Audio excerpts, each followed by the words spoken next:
Moi, je m'appelle M. Yekper Romari Kagossou. Je suis dans le domaine de l'élevage. Ma formation de base, j'ai fait la mécanique auto. C'est l'élevage qui m'a poussé, qui m'a conduit dans la fabrication des couveuses.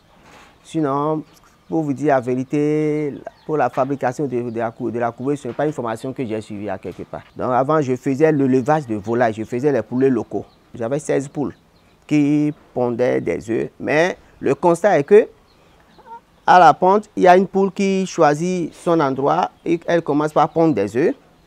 Et après, d'autres viennent pondre des œufs encore au même endroit. Et peut-être tu peux te retrouver à 3 à 4 poules qui couvrent des œufs au même endroit. Vous savez, à l'éclosion, c'est la poule qui a commencé premièrement, qui sort premièrement ses poussins. Et ce qui m'a poussé est que quand la première poule commence par éclore ses œufs, les restes poules abandonnent le reste des œufs et elles suivent la première poule avec ses poussins. Et les œufs restants se gâtent parce qu'elles n'aiment plus venir se coucher sur les œufs. Elles commencent par se promener avec les premiers poussins sortis. Donc le reste là, ça se gâte. Donc c'est là un jour je me dis, mais les blancs fabriquent les couveuses, pourquoi moi-même je ne peux pas imaginer quelque chose? Donc c'est comme ça que l'idée, c'est la révélation que j'ai reçue, c'est le message que j'ai reçu. C'est la première couveuse que j'ai pu réaliser. Et comment cette couveuse fonctionnait à l'époque? Parce que quand le message est venu, j'ai fabriqué la caisse comme ça. Et j'ai pris un chiffon mousse. Quand vous allez constater que c'est le grillage qui est sur la face ici. Vous voyez? Donc avec ce grillage, j'ai pris un chiffon mousse. Et j'ai couvert la face du grillage. Et j'ai posé les œufs sur le chiffon. Et j'ai encore pris un autre chiffon que j'ai recouvert encore les œufs. Mais maintenant, quand je fais tout ça là, bon, avant je ne maîtrisais pas la température normale qu'il faut pour l'éclosion des œufs. Donc c'est là que j'avais la chance, j'ai une poule qui couvrait les œufs. Donc j'étais parti à la pharmacie, j'ai pris un thermomètre. Et avec le thermomètre, pendant une semaine, j'ai fait un exercice avec ma poule. J'allais le matin, le matin, midi, soir, pour contrôler la température que la poule même donne sur ses œufs. Donc c'est là que j'ai compris que la température varie entre 37,2 jusqu'à 37,6, 37,7. Parce que dans l'après-midi, la température augmente. Donc c'est dans l'après-midi que la température monte jusqu'à 37,7 degrés. Donc les matins, la température varie entre 37,7 et 37,2, 37,3. Et la nuit aussi, la température reste en 37,7, 37,2. Donc, dans l'après-midi, la température augmente jusqu'à 37,7, 37,8. Donc, c'est là que j'ai commencé par maintenir cette température. Donc, je plaçais une lanterne en bas ici. Donc, c'est la lanterne qui donnait la chaleur. Donc, quand la chaleur monte en haut, ça vient sur les œufs. Et je mets le thermomètre électronique là sur les œufs chaque fois pour contrôler la température. Quand je vois que la température dépasse, je diminue le volume de la lanterne pour que la température ne dépasse pas trop. Donc j'ai fait ça pendant les 21 jours. Donc c'est en ce moment que j'ai une explosion de 50%. Donc c'est après ça que j'ai abandonné ceci et j'ai commencé par fabriquer une autre question encore plus grande que ça. Et c'est par là que j'ai commencé la fabrication des couveuses. On ne fabriquera pas les couveuses n'importe comment. C'est compte tenu de la capacité et des besoins des clients. Parce qu'actuellement, la toute petite capacité que nous fabriquons ici, ça fait 176 œufs. Donc c'est compte tenu du moyen du client que nous fabriquons les couveuses. Vous voyez, je fabrique plusieurs types de couveuses. Je fabrique des couveuses à gaz même semi-automatique même. Même les couveuses à pétrole, je fabrique, mais moi j'aime moderniser ce système-là. Il y a des couveuses à gaz qui fonctionnent même avec un thermostat. Maintenant, si la capacité va dépasser 1056, il va aller jusqu'à 5000 œufs. Moi, ce que je conseille aux gens, c'est d'aller avec une couveuse de 220 volts. Quand vous prenez les poulets Goliath aujourd'hui, c'est des poules qui ne couvrent pas les œufs elles-mêmes. Vous voyez? Donc, ceux-là qui n'ont pas en mesure d'avoir une couveuse sont obligés de placer les œufs à des poules, mais ça ne répond pas. Parce que quand nous allons faire un élevage commercial. On veut faire un élevage vraiment digne de nom. Il faut qu'on sorte les sujets par bande.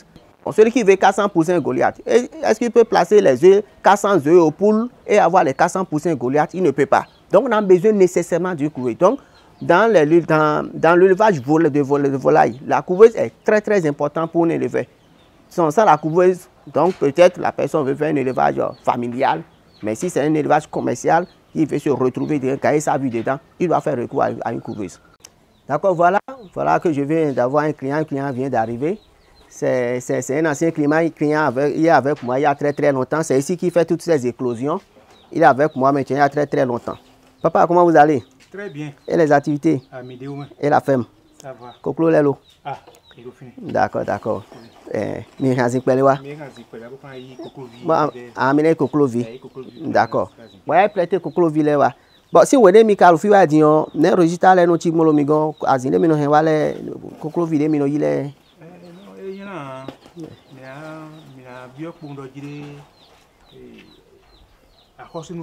C'est ça. C'est ça.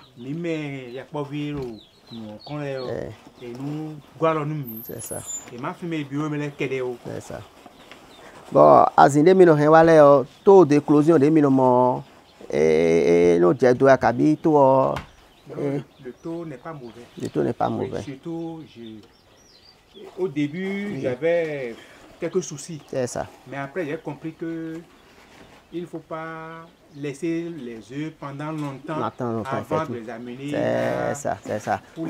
Donc, c'est ça qui vous a causé beaucoup de difficultés au début. Mais quand vous avez commencé par corriger, je vois que vous n'avez plus.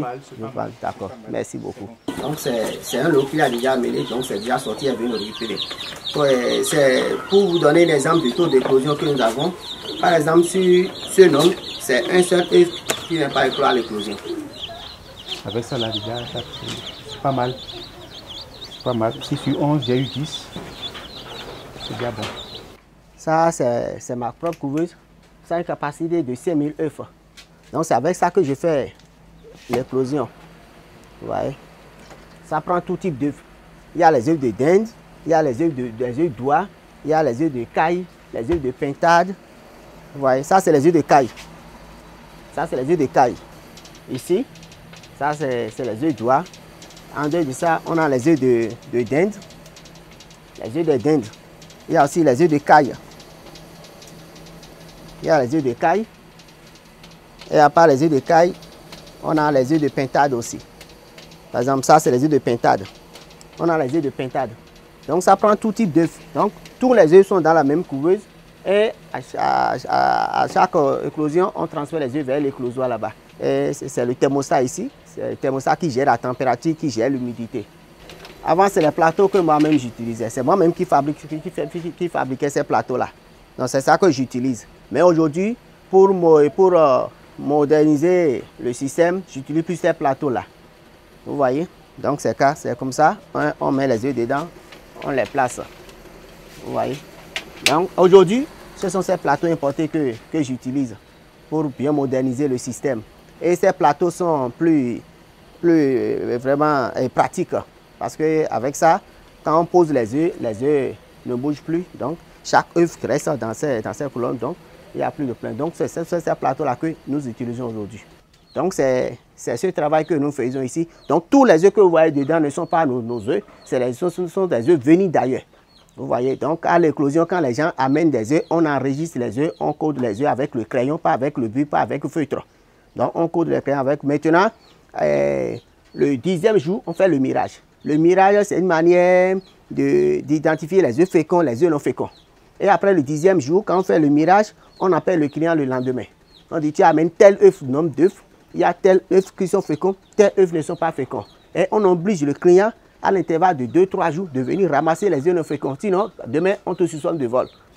Très souvent, on constate que la durée de stockage des œufs, parce que les clients stockent trop les œufs avant de les amener ici. Vous voyez, quand on stocke trop les œufs, ce n'est pas bon. Les œufs ont une durée de stockage. Il faut les stocker pendant un moment. Donc, s'ils ne maîtrisent pas, quand ils viennent ici, on les explique. En dehors de ça, il y a aussi les lieux de stockage.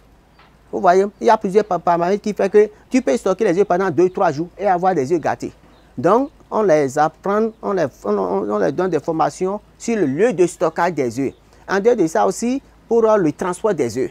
L'œuf peut être fécond depuis la ferme, mais à cause des secours de la voie, bon, à cause des petits problèmes, l'œuf peut devenir non fécond. Donc, on les forme. Et en dehors de ça aussi, au niveau des reproducteurs aussi. Comment installer les reproducteurs. Donc, on leur donne toutes ces informations-là. Et je vais dire que toutes ces notions, moi, je l'ai eu sur ma ferme là aujourd'hui. Donc, c'est les expériences que j'ai eues moi-même à travers mes sujets. Donc, depuis que j'ai fini la mécanique, moi, je n'ai jamais exercé la mécanique. Donc, je me suis lancé dans le levage.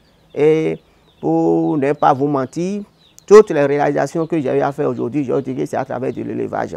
Sinon, depuis que moi, j'ai fini la mécanique, c'est fini. J'ai laissé la mécanique. Si j'exerce la mécanique aujourd'hui, peut-être c'est sur mes propres véhicules que j'exerce la mécanique.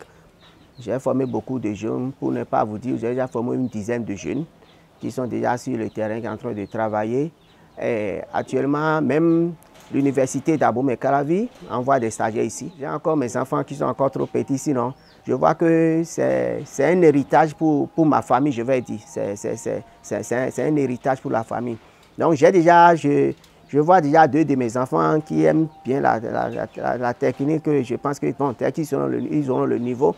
Je vais les envoyer à lycée. Ils ne seront pas formés sur tas comme moi. Bon, moi, je vais les envoyer au lycée. Quand ils vont finir, maintenant, je vais les former moi-même. Et je sais qu'avec ça, eux, ils auront plus de technique plus que moi. Parce que si c'est que moi, j'avais eu l'opportunité d'aller sur une formation, quand je vais ajouter ce que moi-même je sais faire, c'est vrai que je ne serai plus à ce niveau. Mais je remercie Dieu. Il faut que les gens de bonne volonté, vous voyez, nous accompagnent, nous aident. Il ne faut pas qu'on aille toujours à chercher ce qui est à côté de nous, ailleurs. Des gens déjà qui ont déjà quelques idées, quelques notions dans ce sens-là. Il faut qu'on nous accompagne pour que nous puissions aider aussi beaucoup de jeunes pour que notre pays vraiment soit un pays vraiment développé, parce qu'il faut l'agriculture, l'élevage qui peut faire développer le pays.